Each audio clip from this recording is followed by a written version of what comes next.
Дао, высказанное без слов. Дао, высказанное вслух, уже не вечное дао. Имя написанное уже не вечное имя. Безымянное – начало Вселенной. Названное – мать бесчисленных существ. Пребывая в безмятежности, можно проникнуть взглядом в скрытое. Отдавшись страсти, можно проникнуть взглядом в явное. И то, и другое исходит из одного источника, но зовется по-разному. И то, и другое – тайна внутри тайны. И то, и другое – двери всех чудес. Определение Дао. Это слово уже не новое для представителей западной культуры. Все чаще оно встречается в нашей речи и литературе. Между тем, дао означает нечто чрезвычайно тонкое и недоступное разуму, привыкшему к точным понятиям. Для Лао Цзы дао – это таинственное, непостижимое единство, лежащее в основе всех вещей и поддерживающее их. Оно недоступно для обычной мысли, языка или восприятия. Лишь постигая дао, можно узреть величие космоса, приобщиться к тайне Вселенной и найти начало всего сущего. Оно охватывает необъятное пространство Вселенной. Оно незримо и непостижимо. Оно далекое, древнее и неуловимое. Оно вечно пребывает в безмолвии, недвижимости и возвышенной безмятежности. Пред реальностью дао голос уже не может звучать, глаза не могут любопытствовать, и любое движение замирает.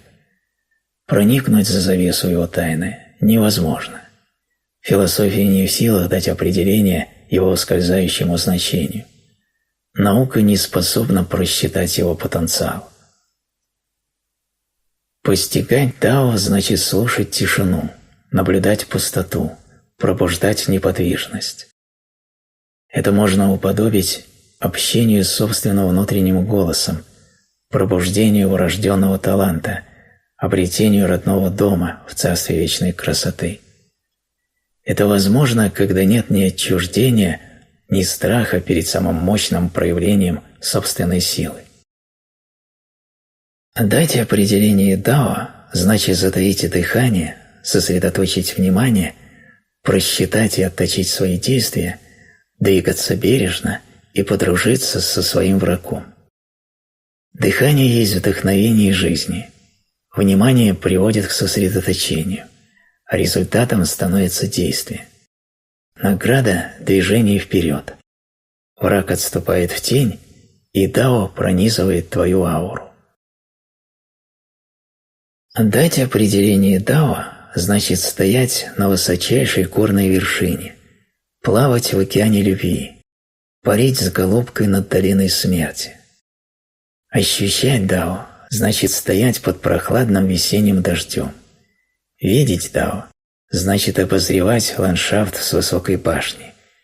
Чувствовать запах дао значит вдыхать аромат цветка. Это значит безмятежно спать за закрытой дверью, не выглядывая более в окно, впервые наблюдать действие закона природы, сетуя лишь на труднопреодолимые изъяны ума. Определение дао – дело сугубо индивидуальное, совершенно не касающееся окружающих. Попытка описать дао – занятие бессмысленное. Дао неисчерпаемо. Искать рациональное объяснение дао бесполезно. Отвергнуть дао – значит лишить себя сил. Познать дао – замереть в изумлении. Понять дао – стать бессмертным. Идти путем дао – стать невесомым. Пренебречь дао – остаться без смысла. Дать определение дао значит петь с Лао Цзи, смеяться с Джуан Цзи, толковать Конфуция, понимать Будду, любить Христа, слушать Мухаммеда, следовать за Моисеем, наблюдать космос и обнимать предельное. Дао передаваемое и непередаваемое. Передаваемое дао. И в то же время Дао выразимо, и выразимо многими способами, благодаря человеческому дару общения. Устное общение первично, оно основано на использовании возможностей человеческого голоса, проявлении нашего внутреннего сознания, рупора духовного мира. Вербализация – наш первый шаг к независимости. Это путь к Дао через дыхание жизни и вибрацию звука. Когда устное общение перестало отвечать потребностям и ожиданиям людей, появились символы, обозначающие буквы и числа, знаменной зарождения цивилизации как культурного процесса. Голос – это могучая сила, способная дотянуться от одного человека, живого или мертвого, к миллионам. Голос может выражать волю. Он выражает человеческое «я», трогает наши сердца, обосновывает нравственность и подтверждает свершение. Наша внутренняя справедливость коренным образом отличается от юридической практики защиты справедливости во имя справедливости. Она представляет собой прямое духовное общение, выходящее за пределы ожиданий эго и установок социальной культуры. Это процесс воплощения человеческой воли. Лао Цзэ говорит: «Дао, высказанное вслух, уже не вечное дао. Имя написанное уже не вечное имя». Дао, высказанное вслух, это определение происхождения Вселенной через субъективное выражение. Это есть выразимое дао внутреннего «я», которое на глубинном уровне взаимосвязано с нашим микробиологическим и психологическим «я», а также с макрокосмическим и небесным «я». Имя написанное воплощает субъективный опыт этого внутреннего голоса. Каждый человек, достигший расцвета, может высказываться и характеризовать. Со смертью воля гасит и голос, и эту способность называть, и человек обретает возможность войти в бессмертие и вечную жизнь. Внутренний голос. Внутренний голос – священный духовный сосуд. Без внутреннего голоса Бог не живет, Дао не существует, Я не действует. Этот внутренний голос выражает и описывает красоту, смысл и силу жизни. Иногда он тих, иногда же неизмеримо силен. Нередко мы бываем глухи к своему внутреннему голосу, отказываясь слушать его или верить ему. Мы предпочитаем полагаться на внешний мир, внешний авторитет и внешнее учение, ожидая, что они наделят нашу жизнь смыслом. И в результате испытываем растерянность, а наше понимание смысла жизни искажается. Первая серия наших медитативных практик будет направлена именно на то, чтобы установить четкую связь с этим священным сосудом. Для начала мы научимся различать, усиливать и слушать свой внутренний голос в любых обстоятельствах. Чтобы развить свою способность настроиться на свой внутренний голос, сделайте следующее. Сядьте ровно, выпрямите позвоночник. Будьте одновременно собранным и расслабленным. Накройте одну ладонь другой и положите их на сердце. Внимательно вслушайтесь в тишину. Вскоре вы начнете различать одновременное звучание двух голосов – своего духовного голоса и голоса личности. Сосредоточьтесь на самом близком и отчетливом из них. И это ваш внутренний голос. Мысленно вербализуйте его послание, независимо от того, имеет ли для вас смысл полученное высказывание. Дайте ему имя. Сделайте это спонтанно, не ориентируясь ни на какие прошлые установки. Медитируйте о нем, визуализируя его как часть путешествия своей жизни, пока он не возникнет перед вашим мысленным взором. Соотнесите его со своим именем. Подумайте, как он сочетается с вашим характером. Попросите его работать вам во благо. Таков божественный замысел. Примите это решение прямо сейчас. Непередаваемое Дао. Мы говорили о содержании первых частей двух первых фраз Лао Цзы, о высказанном Дао и о написанном имени. Вторая часть этих двух фраз предупреждает нас о том, что вечное Дао не может быть высказано вслух, а вечное имя не может быть написано. Следовательно, ничто, сказанное вслух, не может быть вечным Дао, и ничто написанное не может быть вечным именем. Дао нельзя выразить полностью и исчерпывающе. Любая попытка сделать это ведет к исчезновению Дао. Губы не способны описать образ, цвет или осознание окружающего мира, одновременно проникая в тонкий смысл Дао. Вот почему сама попытка сказать о Дао вслух автоматически отделяет высказывание от вечного Дао. Как только внутреннее послание облекается в слова, оно утрачивает связь с говорящим, и слушатель толкует его в соответствии с собственными страстями, страхами или желаниями. Так вечное имя теряется. Прежде чем что-либо назвать, наблюдатель формирует свое к нему отношение. До того, как Лао Цзы произнес слово «Дао», то же самое, вероятно, называлось другими словами. Но как только объект назван, вокруг него происходят определенные изменения. Дао стало устойчивым словом с устойчивым значением, весьма далеким от того, что имел в виду Лао Цзы, и это значение меняется непрестанно. Вот почему у Дао есть много имен, у Бога есть много имен, и у нас есть много имен. Мы пытаемся высказать то, что нельзя описать, и усилия наши обречены на неудачу. Мост между выразимым и невыразимым Дао. В мире все признают, что красота – это красота, ибо существует и уродство. Все признают, что добро – это добро, ибо существует и зло. Поскольку бытие и небытие порождают друг друга, сложность и легкость дополняют друг друга, короткое и длинное служат мерилом друг для друга, высокое и низкое перетекают друг в друга, голос и звук гармонируют друг с другом, прежде и после следуют друг за другом. Поэтому мудрец действует без действия и проповедует учение без слов.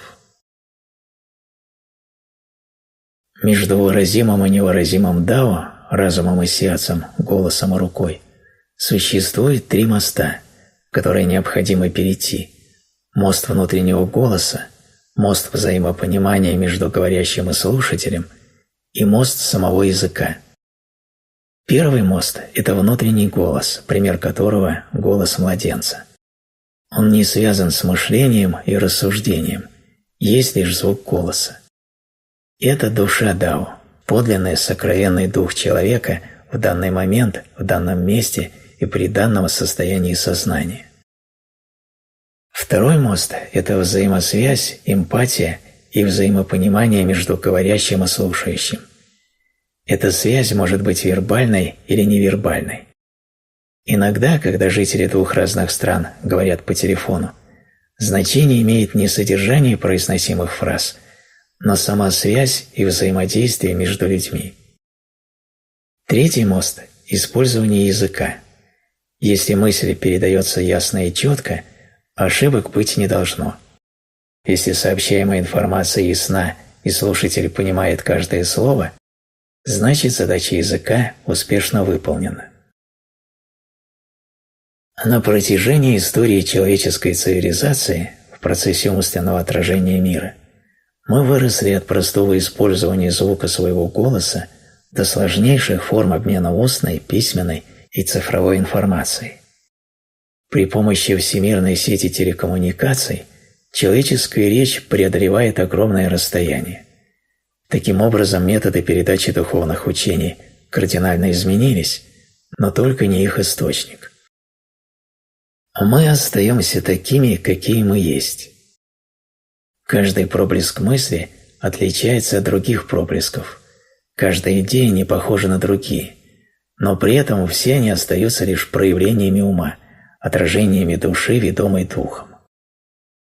Вечное, устойчивое, неподвижное, прочное, неизменное Дао невыразимо.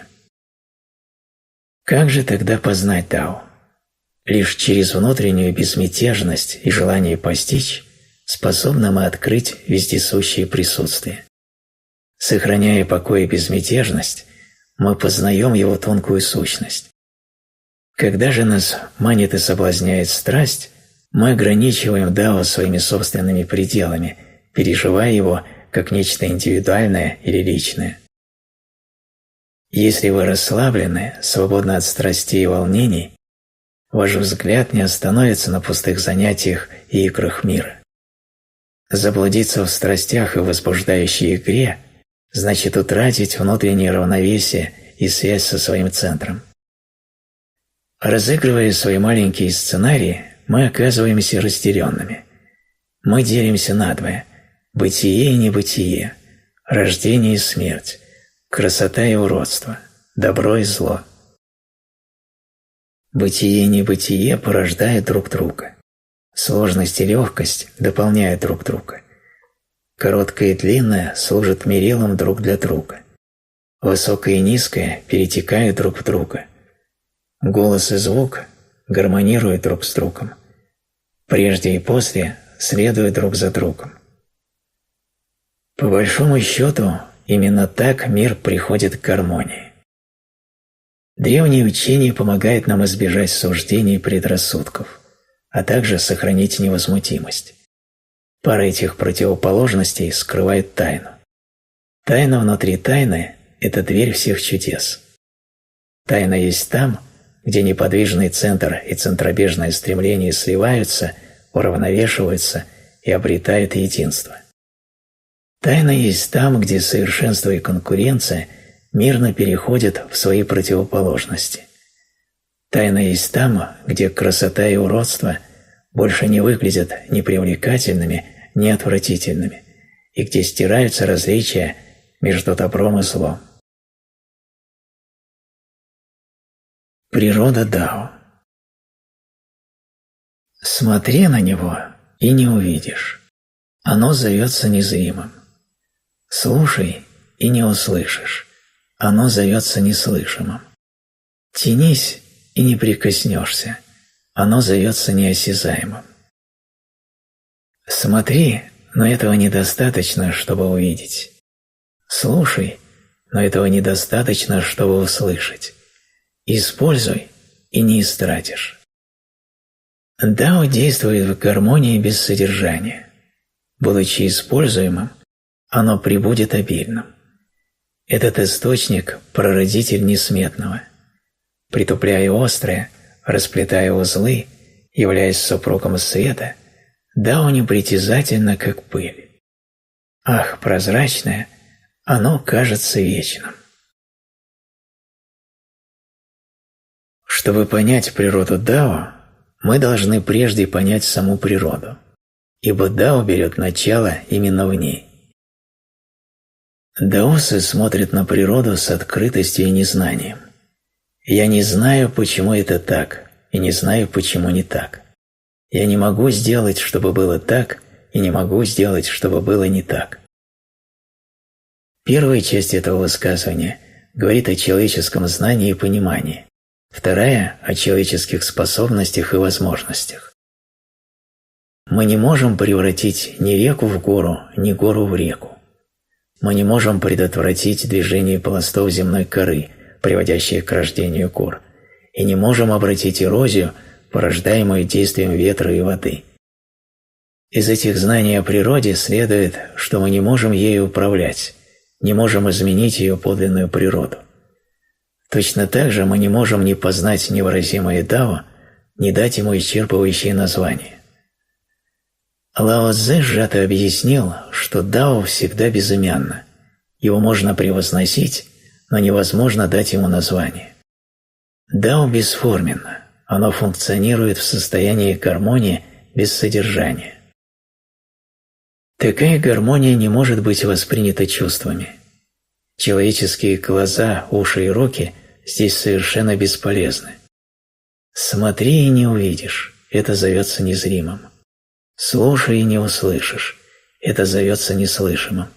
Тянись и не прикоснешься, это зовется неосязаемым. Используй его, но оно неисчерпаемо. Дао непрестанно творит все сущее, являясь его истоком. Оно предок бесчисленных вещей. Дао просто, оно не возбуждает и не побуждает к действию. Оно тишина, отсутствие запаха. Как может возбуждать тишина или то, что недоступно чувствам? Мы можем осознавать Дао, когда осознаем себя и Вселенную. Мы можем осознавать Дао, если пребываем в единстве с творческой силой. Мы можем осознавать Дао, когда притупляем острое, развязываем узлы и остаемся непритязательными, как пыль. Мы должны смотреть сквозь прозрачное. Это похоже на вступление в Царство Света. Притуплять острое значит укрощать желание сердца. Развязывать узлы значит решать головоломки, непрестанно порождаемые умом. Когда тело возвращается к своему детскому состоянию, а ум достигает совершенства, человек весь пронизан прозрачным светом. Согласно даосскому преданию, этот свет сочетает в себе свет Вселенной и свет тела. Обрести его можно через трансформацию и очищение троичной энергии, состоящей из ци, цзин, сексуальной субстанции энергии, и шэнь, духовной энергии. Согласно современной квантовой теории, фотоны или световые частицы способны сосуществовать в одном пространстве. Электронам же свойственно вытеснять друг друга. Из союза сексуальных электронов и световых фотонов рождается золотой эликсир. Именно в этом смысл слов «супруг света». Когда дух становится прозрачным, тело возвращается к своему исходному состоянию – пыли. Сущность великого Дао безгранична и непостижима. Непостижимое и безграничное, и в нем есть форма. Безграничное и непостижимое, и в нем есть содержание. Зачаточное и темное, и в нем есть суть. Эта суть очень проста, и в ней есть вера. Ныне и прежде его имя никогда не умирало, ибо оно творит каждую вещь с самого ее начала. Сущность великого Дао безгранична и непостижима. Поскольку реальность Дао не обладает определенной формой, воспринимать это можно лишь в символическом смысле. Но сколь бы непостижимым и безграничным оно ни было, у него есть форма. Его форма – это форма мира. Этот образ проявляется, но еще не проявлен. Эта форма есть содержание, которое темно и зачаточно. Это есть внутренняя сущность, дзин. Она чиста и совершенна, в ней есть вера. И потому ныне и прежде имя Дао никогда не умирало, хотя оно не может быть названо человеком. От сущности к форме, от формы к содержанию, от содержания к дзин, от дзин к вере – таковы проявления Дао. Оно макрокосмически огромно и микрокосмически крохотно. Будучи огромным и крохотным, оно остается чистым и прозрачным, и невыразимым, и неизменным. Что еще нам нужно, кроме веры в Дао? Как я узнал, что мир таков? Так. Именно вера в Дао дает Лао Цзы связь со всеобъемлющим питающим источником Дао. Лао Цзы отказывается от уютной жизни, которая сулит лишь одно будущее – смерть. Он отказывается от своего ума, от идентификации с эго и его иллюзиями. и получает только так, таковость чистого бытия, которое есть всегда, ничем не порождаемо, ничем не обусловлено. Нет ничего больше, чем так, и ничего, кроме так. Это огромное, могучее, всеобъемлющее и всевластное так. Дао движется, возвращаясь. Дао действует с помощью слабости. Все вещи под небесами рождены от бытия. Бытие рождено от небытия. Дао рождает одно, одно рождает два, два рождает три, три рождает все вещи. Человечество порождено землей, земля порождена небесами. Небеса порождены Дао, Дао порождено природой. Дао действует как гармония без содержания. Гармония – это то, как содержание Дао производит, поддерживает, возрождает и обновляет себя в своей неизменной полноте. Поскольку действие Дао лишено формы или пусто, его наивысшая гармония содержится в нем же, там, где ничто еще не создано и ничто не может быть утрачено. Дао также пребывает в постоянной полноте, целостности и завершенности, поскольку неизменно остается неизрасходованным и сохраняет свое потенциальное совершенство. Будучи используемым, оно пребудет обильным.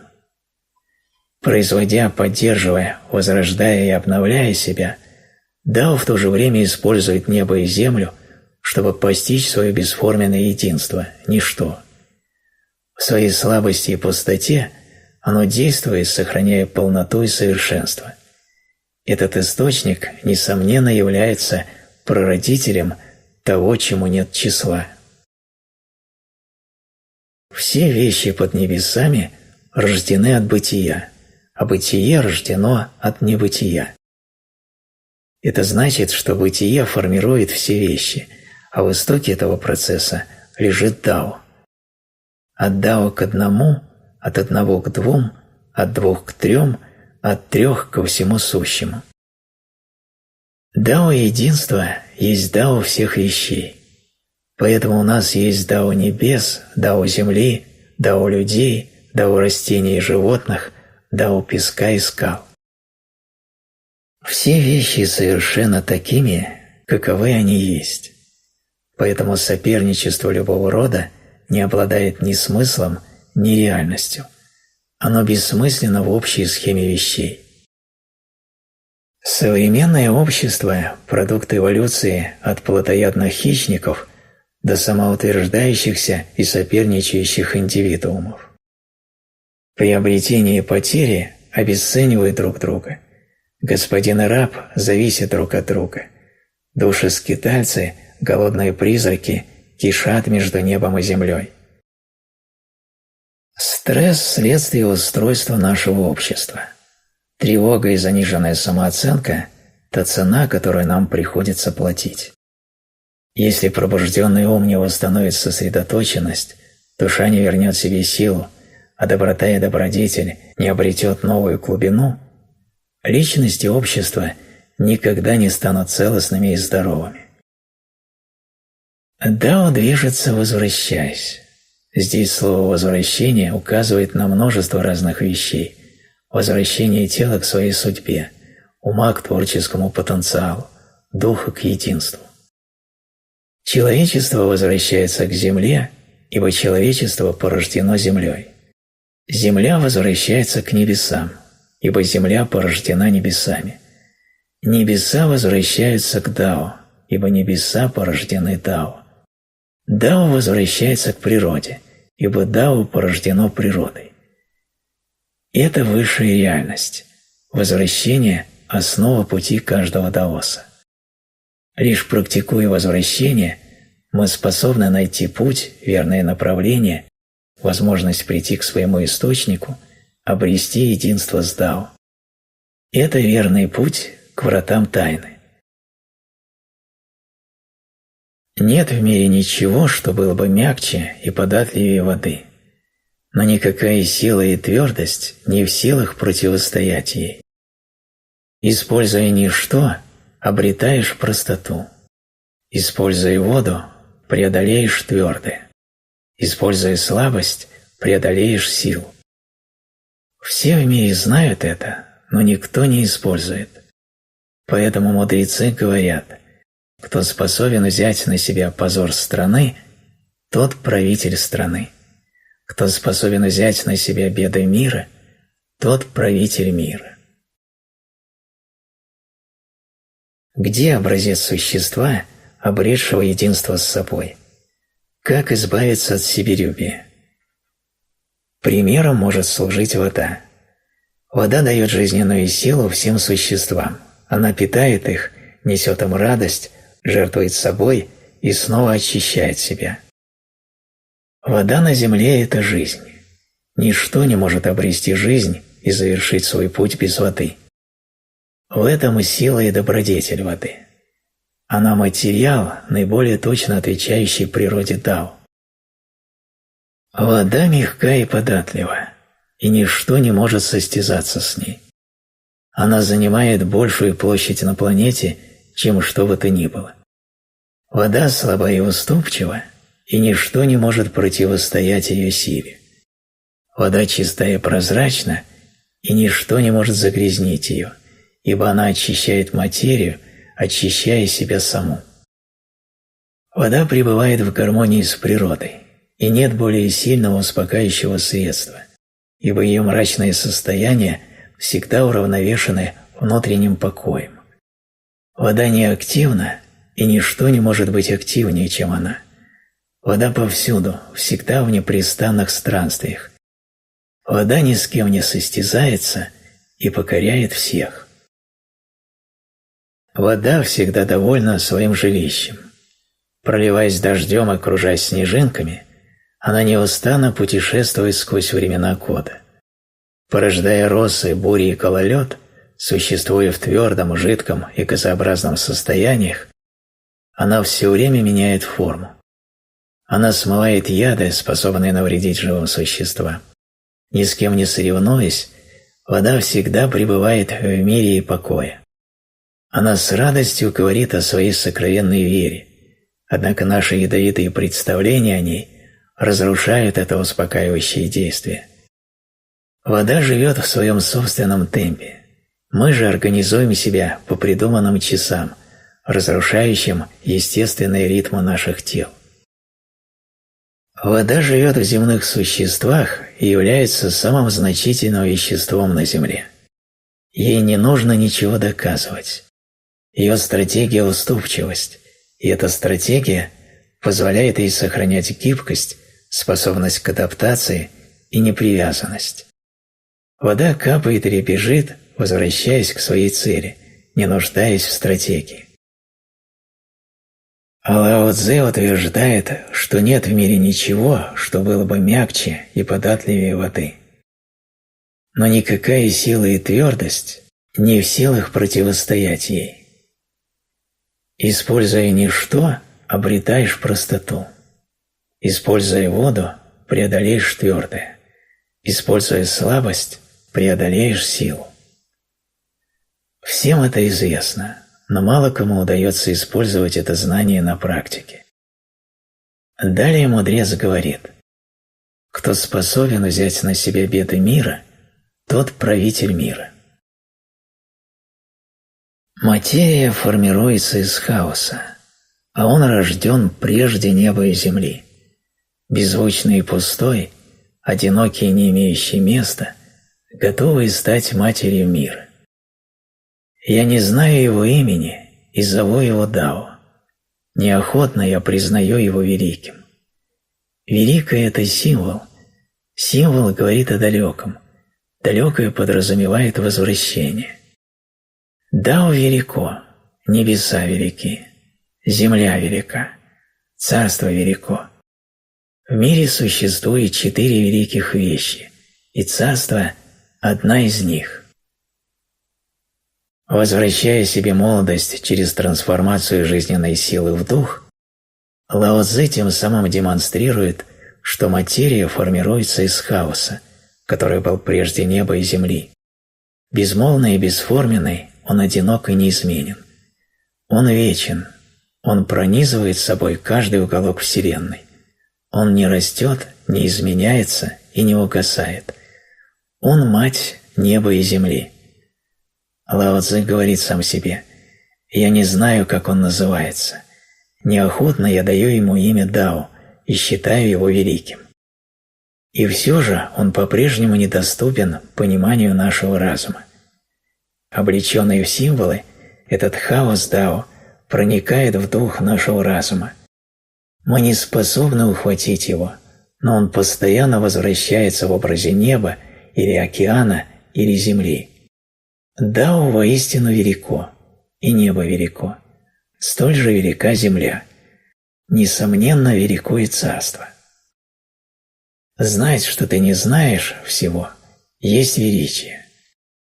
Не знать, что ты не знаешь всего, есть болезнь. Быть свободным от болезни значит знать, что болезнь – это болезнь. Поэтому мудрец свободен от болезни. Лао Цзы использует слово «дао» с огромной осмотрительностью. Дао бессловесно, безымянно, бесформенно и недвижимо. Никто, даже Лао Цзы, не может дать четкого, точного и абсолютного определения дао.